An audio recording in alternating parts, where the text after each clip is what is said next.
तरफ आपको कहा जा रहा था पाकिस्तान से आप चले जाएं, दूसरी तरफ कहा जा रहा था कि पीपल्स पार्टी और पीटीआई अलाइंस कर लें। जी 6 मिनिस्ट्रियाँ ले लें। 6 मिनिस्ट्रियाँ क्यों ले लूँ मैं? मेरी मेजॉरिटी है। आपको कहा गया कि पीटीआई के साथ 6 मिनिस्ट्रियाँ ले लें। अच्छा, ये जनरल फैज़ ने कहा आपको? ज़रूरी मैंने से आपने 164 करानी है फैज़ पे। अच्छा, मुझे यकीन है इंशाल्लाह इलेक्शन 8 को होंगे, इसलिए हम जल्दी निकले हुए हैं। पूरा पाकिस्तान हमने कवर करना है। आसिफ जरदारी ने अहम इंकशाफात कर दिए। बताया इमरान हुकूमत में पीपल्स पार्टी को पीटीआई से इत्तेहाद के लिए 6 वजारतों की पेशकश की गई। जियो न्यूज़ के प्रोग्राम कैपिटल टॉक के मेजबान हामिद मीर को खुसूसी इंटरव्यू में आसिफ जरदारी ने बताया इमरान हुकूमत माइनस जरदारी पीपल्स पार्टी चाहती थी, उन्हें मुल्क से बाहर जाने का कहा गया कि बाकी पीपल्स पार्टी 6 वजारतों के बदले पीटीआई से मिलकर इलेक्शन लड़े। आसिफ जरदारी ने कहा उन्हें यकीन है अगले इलेक्शन 8 फरवरी को ही होंगे, इसलिए उनकी जमात एक्शन में है। इमरान खान साहब के रहने से पूरा पाकिस्तान आइसोलेट हो गया था दुनिया से। मेरे हिसाब से तो इकॉनमी को खाना ख़राब किया ही पीटीआई की हुकूमत ने है। अगर हम ना करते, फिर इनके साथ एक फौजी था जो आरओ इलेक्शन के मूड में था, तो ये 2028 तक का प्रोग्राम होता और तब तक हम ट्रक में भर के पैसे लेके जाते और अगला आपको एक शेर दूध देता। तो वो जो फौजी इनके साथ था वो कौन था? आपको ही पता है, मुझे भी पता है। जनरल फैज़ था। हाँ, जाहिर बात है। आसिफ जरदारी ने कहा है कि इमरान खान हुकूमत के खिलाफ तहरीक अदम एतमाद दुरुस्त फैसला था। इमरान खान की वजह से पाकिस्तान दुनिया में तन्हा हो गया था। इमरान खान मुल्क की मईशत के दुश्मन थे, उन्हें ना निकालते तो वो एक फौजी के जरिए आरओ इलेक्शन करवा के 2028 तक हुकूमत बना लेते, फिर 1 किलो दूध के लिए ट्रक भर कर पैसे ले जाने पड़ते। आसिफ जरदारी का तवील दौरानी का इंटरव्यू देखिए शाम 7 बजे जियो न्यूज़ के प्रोग्राम कैपिटल टॉक में।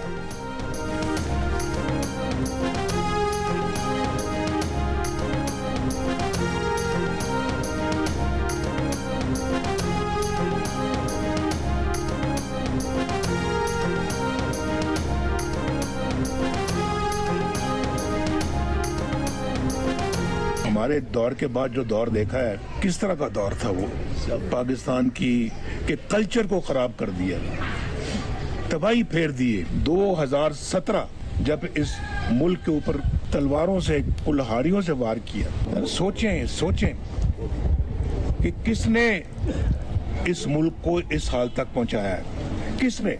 बगल में छुरी और मुंह में राम राम, ये किरदार था उन लोगों का। मुझे और इसको, मरियम को जेल में रखना था, इलेक्शन उसको जितवाना था, उसके बाद इलेक्शनों में धांधली करनी थी और उसको पावर में लाना था। ये था मंसूबा, लुबे लुबाब ये था, मुझे निकालने का मकसद ये था। बगल में छुरी मुंह में राम राम, 2017 में मुल्क को बर्बादी और तबाही में धकेलने वालों का ये किरदार था। नवाज शरीफ ने साफ साफ बता दिया, कहा हमारे दौर के बाद मुल्क में जो दौर आया उसने तबाही फेर दी। 2017 में इस मुल्क पर तलवारों और कुल्हाड़ियों से वार किया गया, हंसते बसते मुल्क को उजाड़ दिया गया। हसद, बुग़्ज़, मुनाफिकत ने मुल्क का कल्चर तबाह कर दिया, मईशत, मुआशरा और मुल्क तबाह बर्बाद हो गए। जब नवाज शरीफ के खिलाफ कुछ न मिला तो बेटे से तनख्वाह न लेने पर फारिग कर दिया गया। साजिश ये थी कि नवाज शरीफ और मरियम नवाज को जेल में डालना है, इलेक्शन में धांधली करानी है, चेयरमैन पीटीआई को इख्तिदार में लाना है।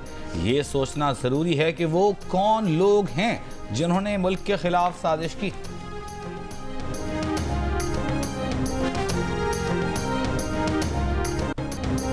आम इंतखाबात के लिए 8 फरवरी की तारीख देकर सदर और इलेक्शन कमीशन दोनों ने आइन की खिलाफ वर्जी की। कौमी असम्बली की तहलील के बाद इंतखाबात 7 नवंबर तक होना आइनी तकाजा था।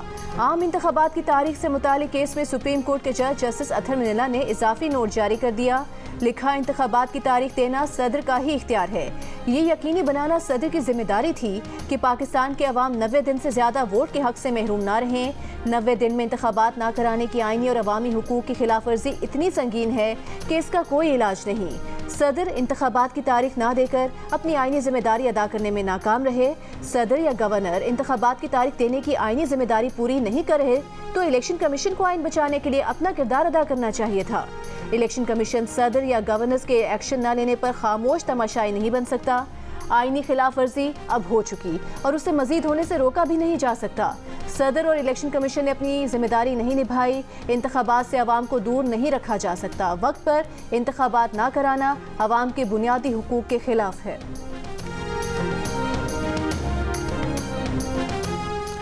साइफर केस में चेयरमैन पीटीआई और शाह महमूद कुरैशी को 28 नवंबर को अदालत में पेश करने का हुक्म।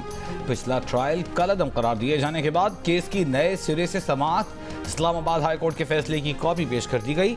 अदालती हुक्म के मुताबिक इस्लामाबाद हाई कोर्ट ने जेल समाअत और 29 अगस्त के बाद की कार्रवाई कलअदम करार दे दी। जेल हुक्काम चेयरमैन पीटीआई और शाह महमूद कुरैशी को आइंदा समाअत पर अदालत में पेश करें।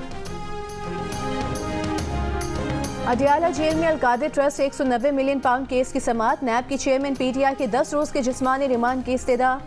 जिस्मानी रिमांड की दरखास्त पर अदालत ने फैसला महफूज कर लिया। चेयरमैन पीटीआई के वकील लतीफ खोसा ने मीडिया से गुफ्तगू में कहा कि अदालत को बता दिया कि सारी रकम बरतानिया से सुप्रीम कोर्ट के अकाउंट में आई। अलकादर यूनिवर्सिटी की जो इमारत बनाई गई वो जमीन पर मौजूद है। अलकादर यूनिवर्सिटी में हुकूमत का पैसा है तो हुकूमत वापस ले ले।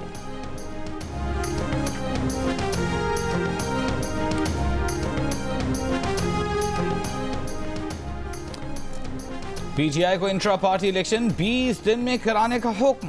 पार्टी इलेक्शन न कराए तो पीटीआई इंतखाबी निशान के लिए नाअहल होगी।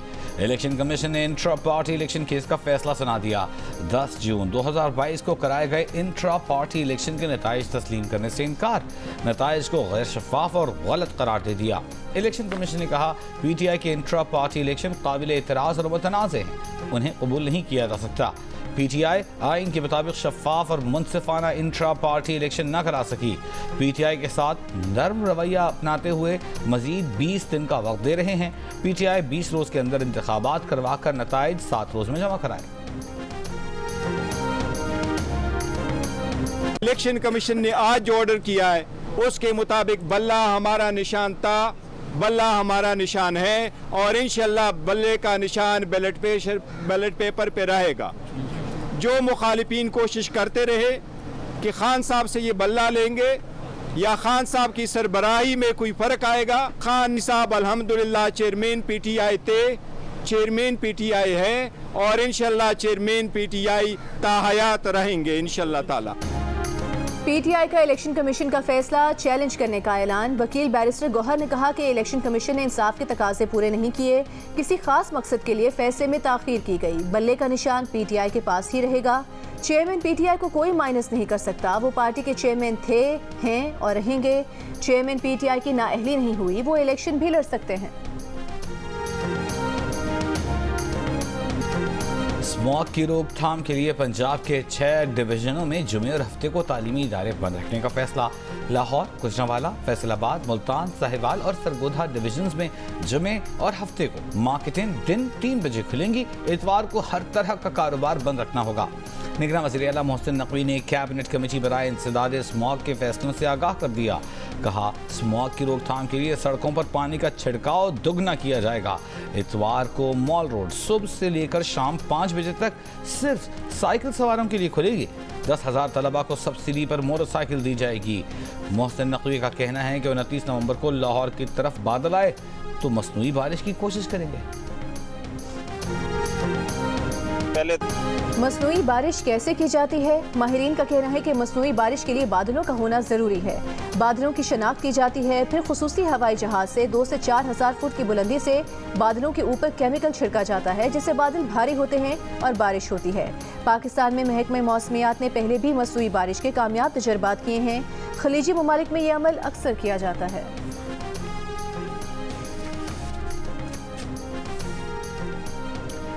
कराची वालों के लिए बिजली मजीद महंगी। के इलेक्ट्रिक सारिफीन पर ₹1.52 फी यूनिट सरचार्ज आयद करने की मंजूरी। के इलेक्ट्रिक सारिफीन पर इजाफी सरचार्ज दिसंबर 2023 से नवंबर 2024 तक लागू रहेगा। के इलेक्ट्रिक के सारिफीन पर 24 अरब 50 करोड़ रुपए से जायद का बोझ पड़ेगा। इजाफे का इतलाक के इलेक्ट्रिक के लाइफ लाइन सारिफीन पर नहीं होगा। गजा में आरज़ी जंगबंदी कल से होगी। जंगबंदी के आगाज के वक्त का ऐलान चंद घंटों में किए जाने का इम्कान। यरगमालियों का पहला ग्रुप कल रिहा किया जाएगा। आला अमरीकी ओहदेदार का कहना है कि आरजी जंगबंदी में एक रोज़ की ताख़ीर का फैसला इसराइल, कतर, मिस्र और अमरीका ने मिलकर किया। इसराइल को अभी तक फ़लस्तीनी यरगमालियों के पहले ग्रुप के नाम नहीं मिले। सऊदी अरब और अमरीकी वज़ीर ख़ारिजा का टेलीफोन पर राबता। सऊदी वज़ीर ख़ारिजा फैसल बिन फरहान का आलमी बरादरी से इसराइल के गैर कानूनी इक़दामात को रुकाने में किरदार अदा करने और क़याम अमन के लिए सलामती काउंसिल की करारदादों पर अमल कराने का मुतालबा।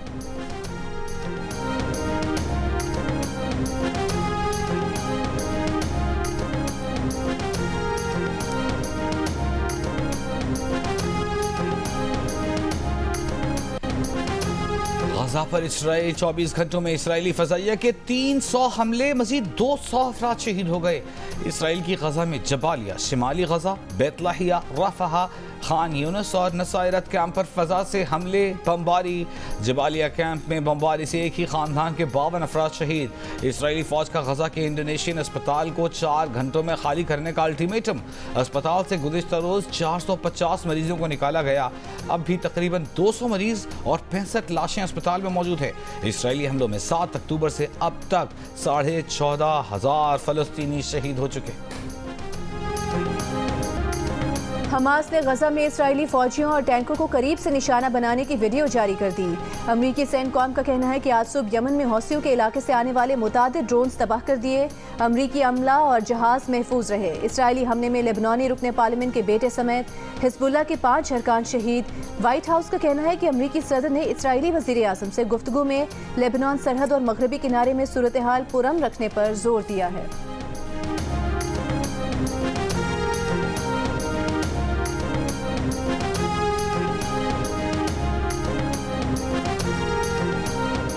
मेरी फैमिली मेंबर्स को, मेरे ख़ानदानों के लोगों को डालकर मेरे ऊपर प्रेशर बढ़ाया जा रहा है और मुझे धमकाया जा रहा है कि आपका एक बेटा पीछे बचा है, 3 बेटियां हैं, तो आप नहायत ही अहमकाना काम कर रहे हैं। ये लोग बड़े बासर हैं, बहुत पैसे वाले हैं और आपको बाद में इसका खमियाजा भुगतना पड़ेगा। यदि आप 10 करोड़ ले लें, आप 15 करोड़ ले लें, अगर मैं वो पैसे ले लूँ, आया ये इंसाफ होगा? मैंने जो कुर्बानी देनी थी वो मैं दे चुका हूँ। मेरे बच्चे दुनिया से जा चुके हैं, मेरी बीवी जा चुकी है, मेरी बहू जा चुकी है, मेरा दामाद जा चुका है। डिफेंस लाहौर में कार की टक्कर से हलाक 6 अफराद के खानदान के सरबराह रफ़ाक कतली का कहना है कि उन्हें धमकियां दी जा रही हैं। केस में पीछे हटने के लिए दबाव डाला जा रहा है। धमकियों में कहा जाता है अब आपके पास पीछे एक बेटा, 3 बेटियां बची हैं, अभी तो केस लड़ रहे हैं, बाद में पछताएंगे। इंसदादी दहशतगर्दी अदालत ने मुलज़िम अफनान की जिस्मानी रिमांड में 5 रोज़ की तौसीह कर दी। आइंदा समाअत पर तफ्तीशी अफसर से रिपोर्ट तलब। मुलज़िम के वकील की जुडिशल रिमांड पर जेल भेजने की इस्तेदा मुस्तरद।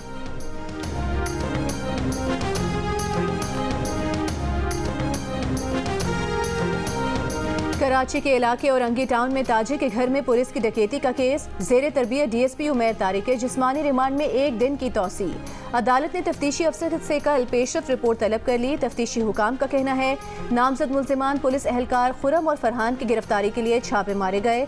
दोनों को जल्द गिरफ्तार कर लिया जाएगा। बयान रिकॉर्ड कराने के लिए SHO डिफेंस को भी बुलाया गया। अब तक उन्होंने बयान रिकॉर्ड नहीं कराया। SHO डिफेंस ने मुतासरा शहरी को लूटी हुई रकम और जेवरात वापस किए थे।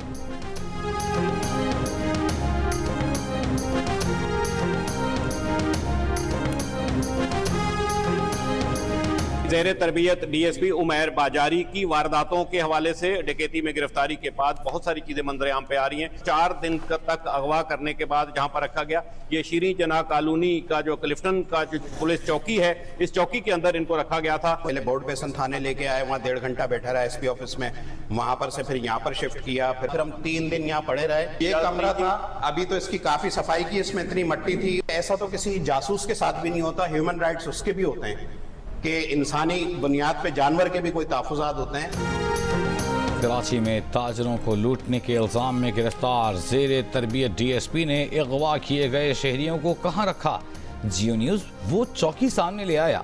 क्लिफ्टन शीरीन जिनाह कॉलोनी की पुलिस चौकी का कमरा ज़ेरे तरबियत DSP ने वारदातों के लिए इस्तेमाल किया।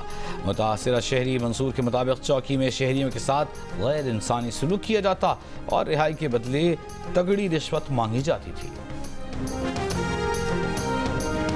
हैदराबाद में बिल्डर के 5 करोड़ रुपए लूटने में उसके 3 मुलाजिम ही सहूलतकार निकले।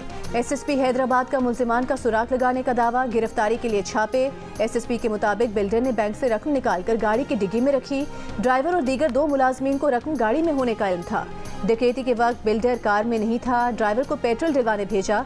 कुछ ही देर बाद उसी ने फोन करके वारदात की इत्तला दी। 2 रोज कबल पेश आए वाक़े में मुल्जिमान ने खुद को FIA का एहलकार जाहिर करके गाड़ी से 5 करोड़ रुपए लूट लिए थे।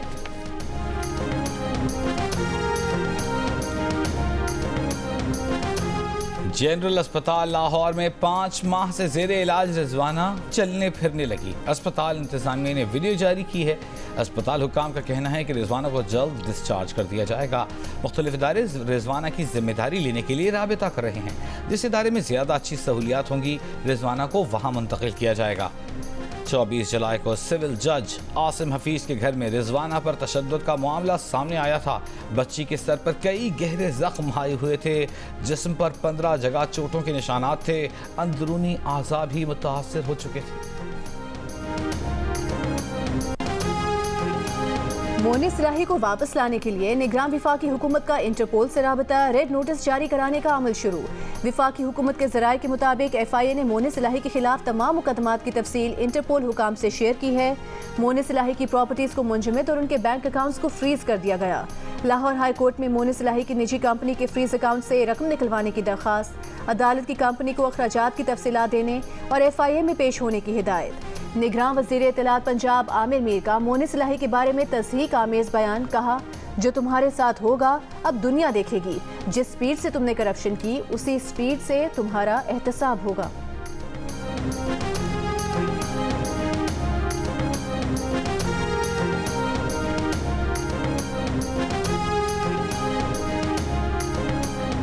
गज्जो खान मेडिकल कॉलेज के लिए सामान की खरीदारी में खुर्द बुर्द का इल्जाम। PTI रहनुमा साबिक स्पीकर कौमी असम्बली असद कैसर की जमानत मंजूर। पेशावर में एंटी करप्शन अदालत का असद कैसर को 80,000 रुपए के मचल के जमा कराने का हुक्म। रावलपिंडी पुलिस ने इंसदाद दहशतगर्दी अदालत से 9 मई के मुकदमात में नामजद मुल्जिमान की दोबारा गिरफ्तारी की इजाज़त मांग ली। मुकदमात में नामजद तकरीबन 100 मुल्जिमान को अदालत पेश कर दिया। अदालत ने कहा कि आप लोग गरीबों के पीछे क्यों पड़े हैं, बड़े ओहदेदारों को क्यों नहीं पकड़ते। 9 मई के मुकदमात में नामजद बेशतर मुल्जिमान जमानतों पर रिहा हो चुके हैं। गुज़श्ता रोज़ RPO रावलपिंडी ने 9 मई के मुकदमात की तफ्तीश तेज करने की हिदायत की थी।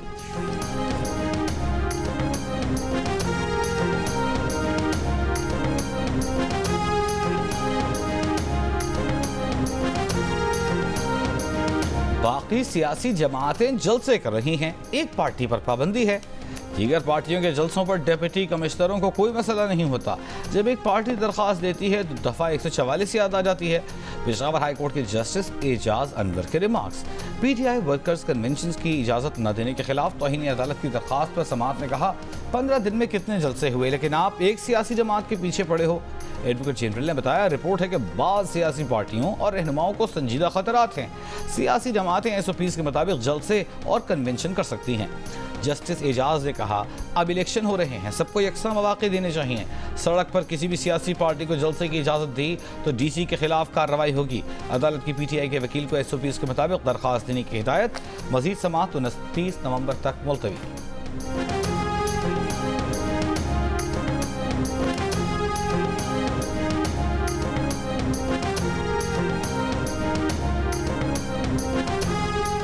इलेक्शन कमीशन इंतखाबात के इनेकाद के लिए तैयार। इलेक्शन मटीरियल की खरीदारी कर ली। बैलेट पेपर्स छापने के लिए ज़रूरी इंतजामात मुकम्मल। DROs, ROs और पोलिंग स्टाफ की ट्रेनिंग का प्लान भी तैयार। चीफ इलेक्शन कमिश्नर की ज़ेर सदारत इजलास में सियासी जमातों की मुशावरत के बाद ज़ाब्ता अखलाक की भी मंजूरी। इजलास में बताया गया कि इलेक्शन कमीशन में हल्का बंदियों पर तमाम उज़रदारियों की समाअत मुकम्मल कर ली गई है। हतमी हल्का बंदियों की फहरिस्त 30 नवंबर को शाया कर दी जाएगी। इंतखाबात के दौरान पाक फौज की खिदमात भी हासिल की जाएंगी।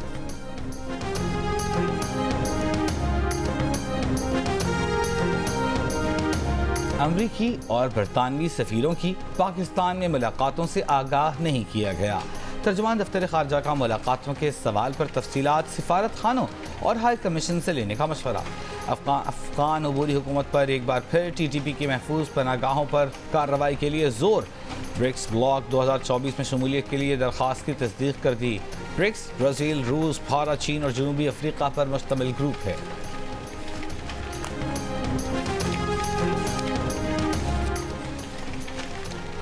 पाकिस्तान स्टॉक एक्सचेंज में कारोबार के दौरान मुस्बत रुझान। PSX 100 इंडेक्स 701 पॉइंट्स इजाफे के बाद 58,899 की सतह पर बंद। इंटरबैंक में $14 पैसे के इजाफे के बाद 285 रुपये 27 पैसे का।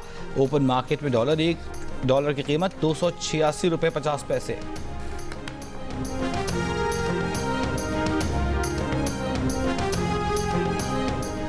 टैक्स कैसे बढ़ाना है, टैक्स नेट कैसे बढ़ाना है, रिटेलर से कैसे टैक्स लेना है, FBR को IMF सिखाएगा। अगले हफ्ते वफ्द पाकिस्तान आएगा। FBR और IMF का वफ्द एक हफ्ते सर जोड़कर बैठेगा, लाइहा अमल बनाएगा, सिफारिशात तैयार करेगा। टैक्स पॉलिसी में जो तरमीम तजवीज़ करेगा वो अगले बजट से नाफिजुल अमल हो सकती हैं। IMF और पाकिस्तान के दरमियान स्टाफ लेवल मुआहिदा गुज़िश्ता हफ्ते तय पाया था, जिसके तहत IMF पाकिस्तान को $70 करोड़ देगा। मुआहिदे की एग्जीक्यूटिव बोर्ड अगले हफ्ते मंजूरी देगा।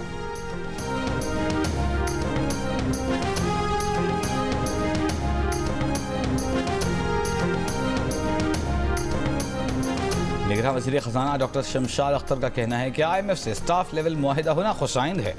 पाकिस्तान IMF प्रोग्राम पर मुकम्मल अमल दरामद करेगा। इस्लामाबाद में सेमिनार से खिताब। कहा, हुकूमत ने मकामी तौर पर महंगे कर्जों से जान छुड़ाई है। बैंकों को LCs खोलने के लिए सहूलतें फराहम की गई हैं। हमने इस्लाहात के जरिए स्टॉक एक्सचेंज को बेहतर बनाया है। हुकूमती कंपनी को नुकसानात से बचाने के लिए नई पॉलिसी बनाई है। हुकूमती इक़दामात से सरमायाकारों का एतमाद बहाल हुआ। ज़राअत और तिजारत के शोबों में बेहतरी आ रही है।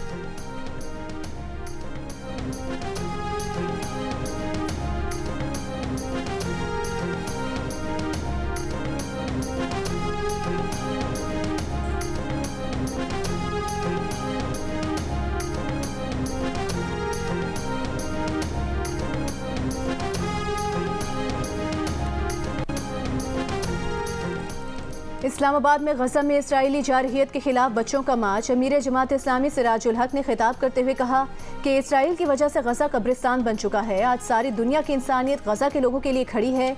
चाहते हैं कातिलों और जालिमों को इस दुनिया में सजा मिले।